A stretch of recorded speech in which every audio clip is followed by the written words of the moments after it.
Yay Networks. Welcome to the Great Girlfriends podcast, where we discuss life, love, laughter, and everything in between. I'm your host, Sybil Amuti, and I can't wait for you to hear all of the Great Girlfriend magic on today's show. So without further ado, grab something great to drink, grab your pen and your paper, and get ready for this week's episode. Enjoy! Happy Wednesday, Great Girlfriends! Happy Wednesday! Hey! My gosh, I'm so excited. Wednesday feels like Freedom Day in my world because I know I am only a step away from the weekend where I can just kick back, relax a little more, and not have to drop off, pick up, wash, wipe, all the stuff, right? All the stuff. So I'm super happy today to have on a new guest who is Crystal Perkins, a manifestation powerhouse, skyrocketing in the space of faith-based entrepreneurship. Crystal, I read her bio and I was like, she sounds like my kind of person. She sounds like an exciting woman who loves to love other women, and she's about the business of seeing us to the other side. So I love the idea that she lives her life as a bridge. So I want to just introduce you a little bit about Crystal and then bring her right in, which I thought this bio was so cool. It says, growing up, Crystal didn't see people who looked like her own a business, operate in their purpose, or manifest true abundance. She decided to become her and help other women do the same. She's a wife, mother, daughter. I sound like a rapper. A wife, a mother, a daughter, a sister, and a much-loved CEO of God and Goals, Inc. She is the new hit author of Mediocrity to Manifestation, 30-day Devotional, and the Manifestation Planner to go right along with it. She's a 7-figure earner and Christian woman of power. Her brand helps with shifting mediocrity to manifestation and helping women to prioritize and manifest abundant living. Okay, Crystal, I dare you to rap because I just saw you bop when I was rapping. She's a wife, a mother, a daughter, a sister. Hey. I dare you to drop some bars on the Great Girlfriends. I can't drop bars, but I can help you manifest. Okay, I like that. Those are your bars. Your bars. Yeah. Crystal, I feel like each one of us is in the middle of the story where we saw not much of what we're seeing now and we became her. And we're still, a lot of people are in that figuring it out stage. Some people are in their full stride and other people are like, wait, maybe I'm not her. I'm not really sure if I belong on the other side of this picture that I'm seeing, right? And so as a coach, I know you catch women at every level and every stage and space. I want to know, what was it about your story? What was it about your experience that made you certain you could become her? I think for me, a lot of people in the industry, a lot of successful people have a rags to riches story. But for me, I didn't have a rags to riches story. I always had a life of, a middle-class life, a working mom, a working father. But to me, that was still mediocrity. So even after me graduating with the degrees, you get the bachelor's degree and you're all excited, like, oh, I've accomplished something. And then you go on to get the master's degree and feel like, oh, I've accomplished something. And then you get married and you buy your first home. And then for me, this epiphany went off one day. And I was like, you know what? This is really not my definition of success. Yes, I have the degrees. I have the quote unquote dream job, but is this really a dream job? Because I still can barely pay my bills. That's not dreamy. Right. I still don't have the overflow that I've spent years praying about. I don't have the abundance that I talk to God about every day and that I go to the altar about every Sunday. So where can I find the other side of this lifestyle? And I just began to open myself up more. I began to take God out of a box. I got out of the routine of religion and said, how can I deepen my relationship with God? And how can I find the God that is able to do exceedingly and abundantly the way that I've been dreaming about? How can I find that God? How can I live that life of abundance that he promised me? And then it was when God gave me the revelation that I had to create it. It wasn't that was going to magically fall in my lap because I had the vision boards, or magically fall in my lap because I wrote the vision, made it plain. Right, right. So God began to show me, after you write the vision, make it plain, after you pray about it, there's this level of execution that a lot of women of faith miss. And I decided to embark on that journey. Okay. To this level of execution that a lot of women of faith miss. I want to know about that level of execution because, a lot of women are looking at all their stumbling blocks, right? And a lot of our great girlfriends are saying, that's easy for Crystal to say, and they're saying, Crystal doesn't know that I have all these kids and responsibilities and I'm doing it by myself, or Crystal doesn't know I'm still dealing with student loans, or Crystal doesn't know that I don't have the degree. I don't even feel smart enough. I don't even know where to pick up, and Crystal doesn't know that I'm struggling with jealousy in my heart because I see everyone winning on Instagram and I'm like in a struggle box, right? So there's some listeners that are picking and poking at you right now going, all right, Crystal, talk about this level of execution because I don't even know what that would look like. Right. I feel like first of all, Crystal knows, because a lot of those things that you just, which allows me to be able to serve the women that I'm able to serve. Like I didn't go from, I didn't become a 7-figure manifest queen overnight or a manifestation coach overnight. It has been, a journey for me as well. And Crystal too has been through a variety of different things. I remember when God actually gave me the vision for my first brand. I had lost my job, lost my home. My marriage was a mess. We were in the middle of thinking we were getting a divorce. I had to downsize from the new home that I, thought I was going to live in forever. I had to downsize and go into a tiny apartment. My father died. My grandfather died. So it's like I went through an entire season of losses.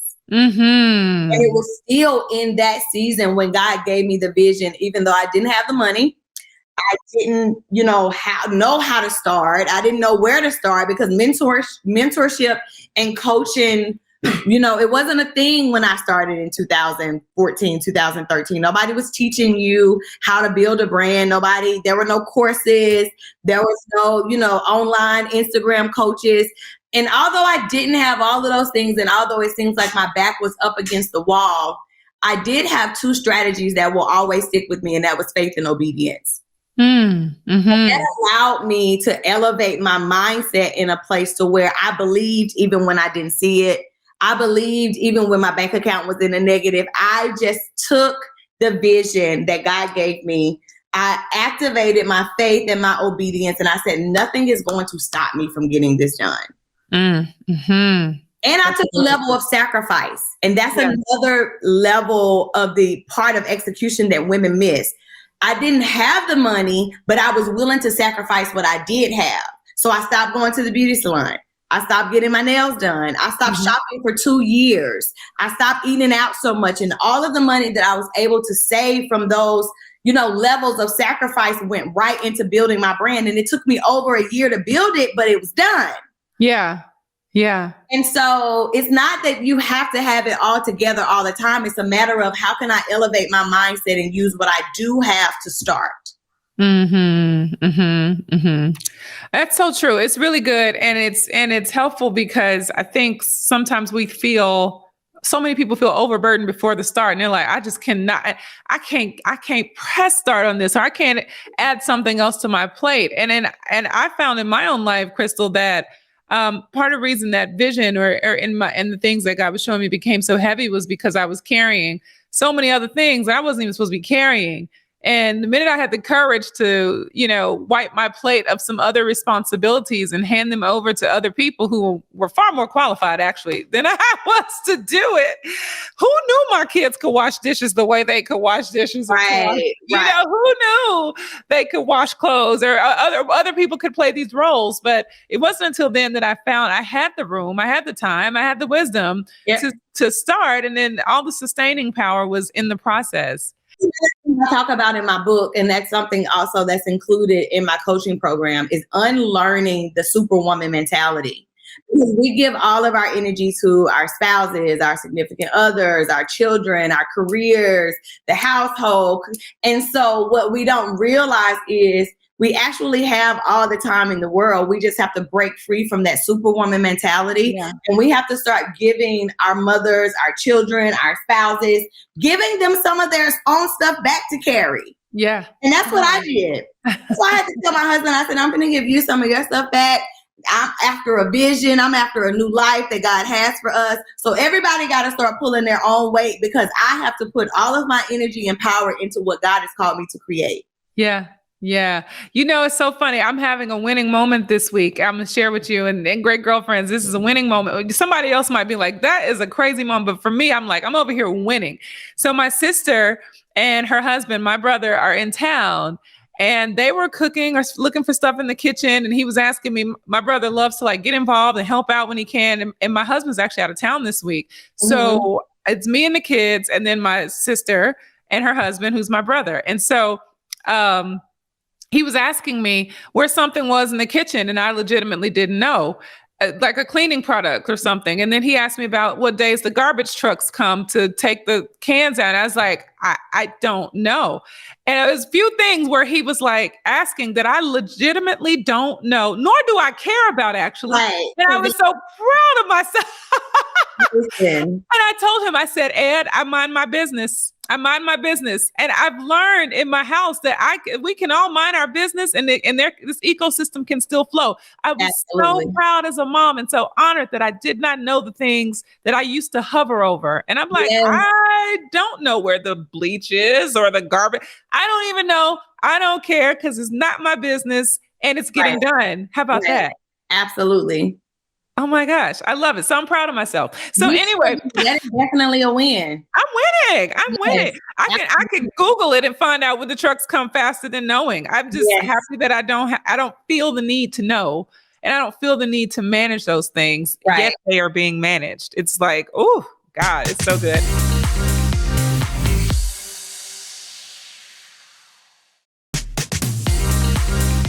What exactly do you, by definition, what do you consider manifestation? What I consider manifestation is the journey between where you are and what you are praying for and attempting to receive.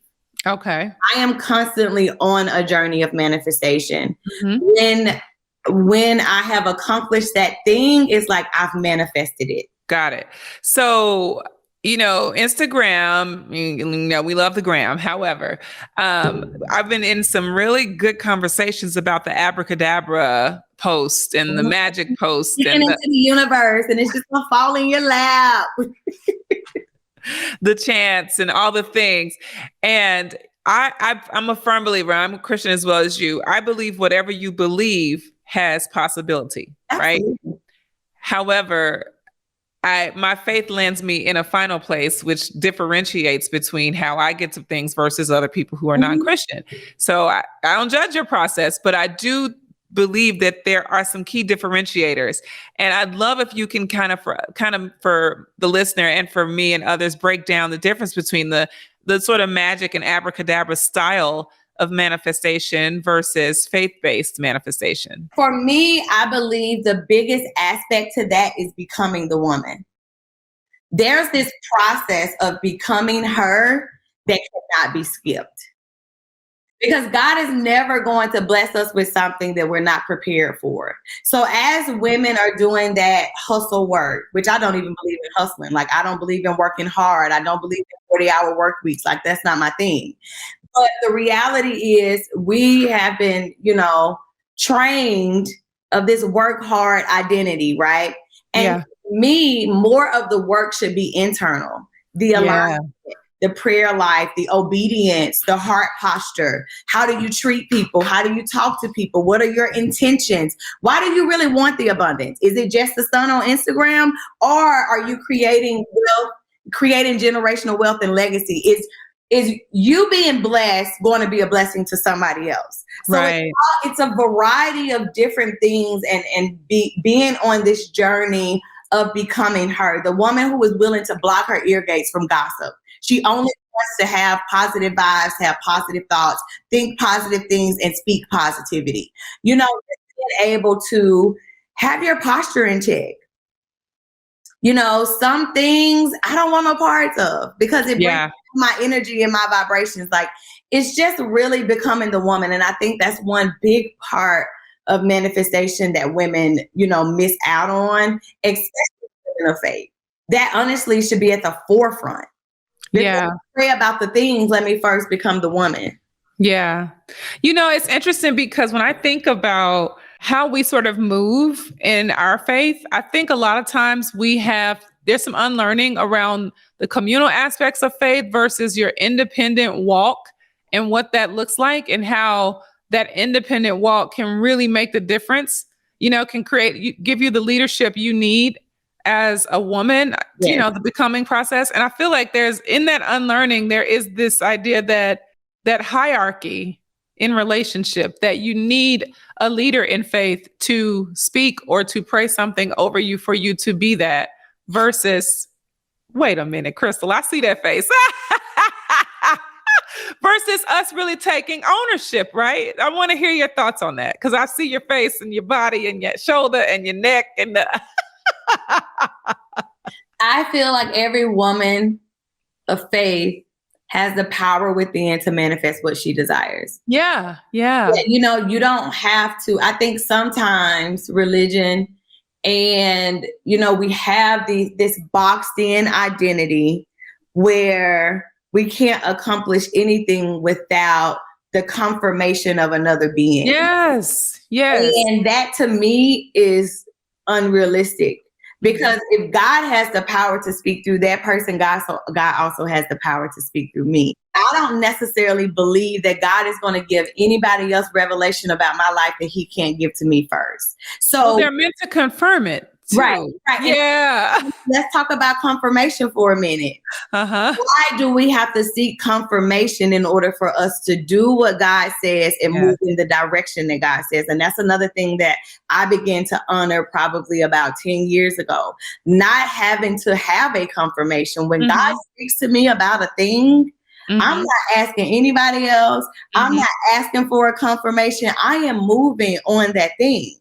Well, then that's a second unlearning. That's so good. So we're talking about, we got to unlearn the idea that you need that person to speak things into you before you can trust what God has already put in on the inside.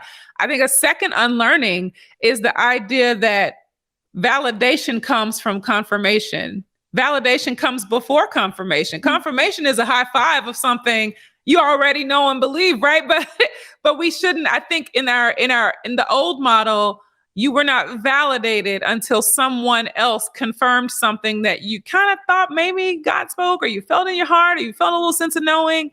And the new model says that we are to accept and be validated by who we have already become and embrace that before someone else steps in and says a word. Right? Yeah. We have to begin to trust the power within. Yes. There's an anointing in all of us. Yeah. Whether, you know, what your journey of faith and what your personal, you know, journey or relationship with God looks like, there's power and anointing in all of us. And we have to begin to trust the spirit within. We have to begin to not seek confirmation. When God gives me something, I'm up, like I get my visions at 3 and 4 o'clock in the morning. Oh, me too. You should call me. When God gives it to me, and when I wake up at 5, I'm in execution mode. I'm not asking anybody for permission. I'm not getting on the phone asking nobody to confirm. I am in execution mode. Yeah. No, I know. I'm so there and in the clouds. When I'm flying on a plane, it's like heaven just pours into my head and my heart, and I'm like, oh my! Let it be a long flight where I can see the clouds. Yes. Done. The world shifts.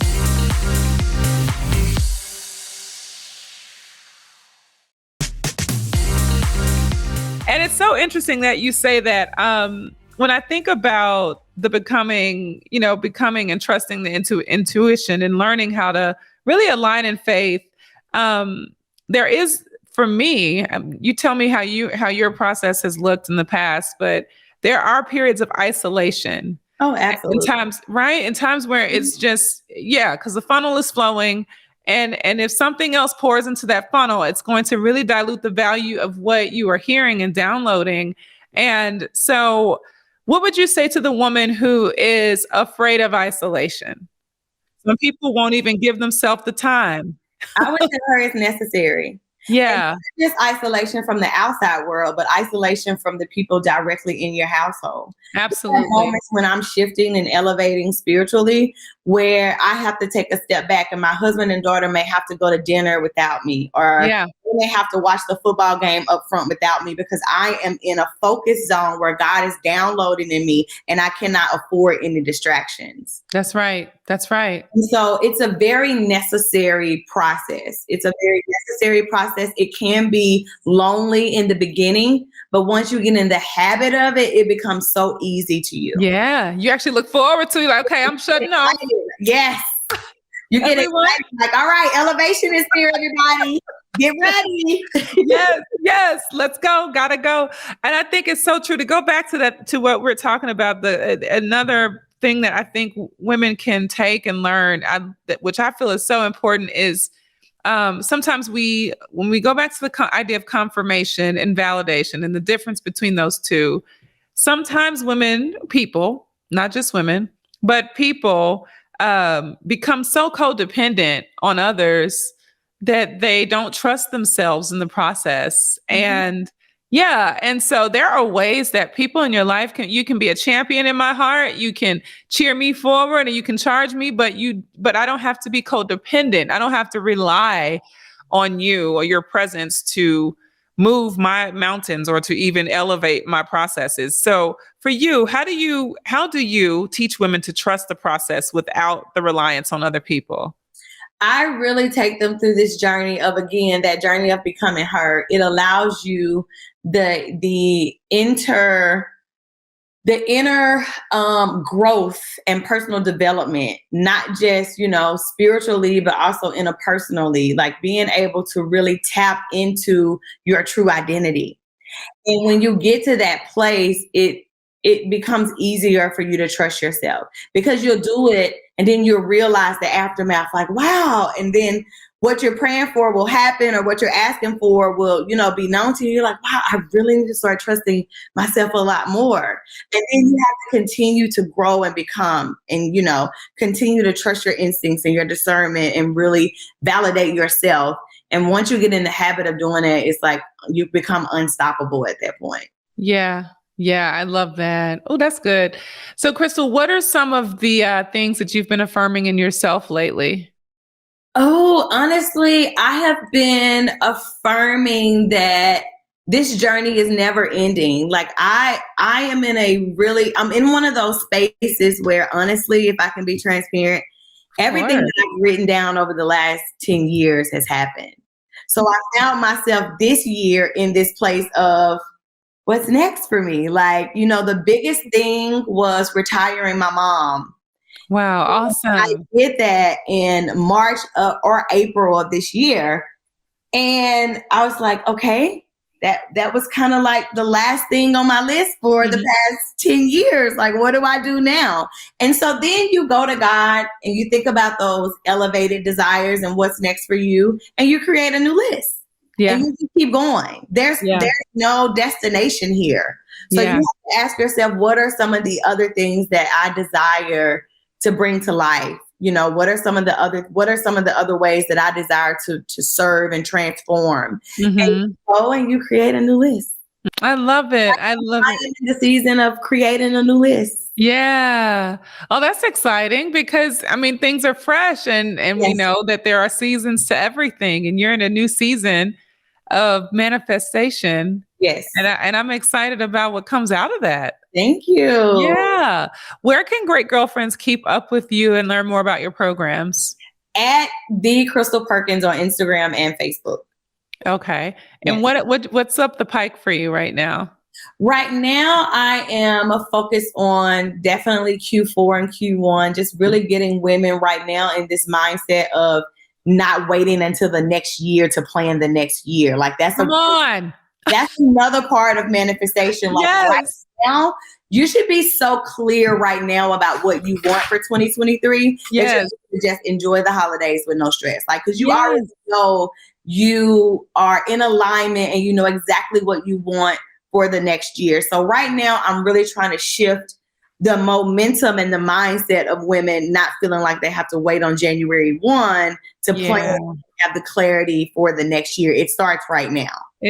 Honestly, October is when I'm like, all right, what you got, God? I'm seeing, confirm it for me. But I this is where I think what I'm hearing. And October is always that time for me because January, I'm in March. Right. In January, yeah. It's like the fresh air of like the fall season and just being able to, it's just something in the air. Yeah. In the fourth quarter, like before it gets really, really cold, freezing cold. So actually, one of the biggest things that I'm planning for the end of this year, in addition to my coaching program, is I'm hosting a 2-day workshop in December to help women who are already in business map out their 6-figure strategy. If you want to make 6 figures next year, I'm literally giving you the blueprint. We're mapping it out. We're looking at what your offers are. I'm telling you how to position them, how to price them to help you reach your 6-figure year.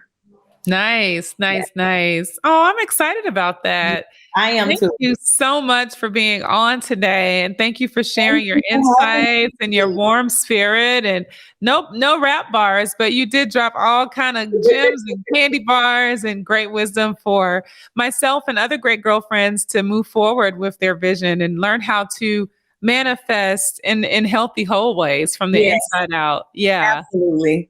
Yes. I love that. Thank you so much, Crystal, for being with me today.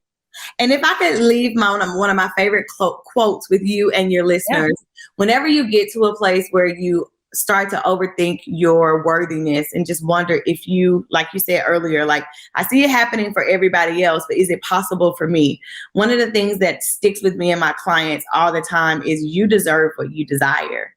So if it's a desire within you, then you absolutely deserve it and you should go after it. Yeah. That's it. I love it. I love that. Oh, I'm excited. It's so great to have you on. Thank you so much. Thank you. All right, great girlfriends. Did you enjoy this week's episode of the podcast? If so, would you please give us your amazing review on iTunes? Every single review helps another great girlfriend get plugged into the podcast and the community. Speaking of community, make sure you join our Facebook group at The Great Girlfriends. Follow us on Instagram at The Great Girlfriends and on Twitter at @the_greatGFS. I'm Sibylla Muti and I'm out. Peace. Yay Networks.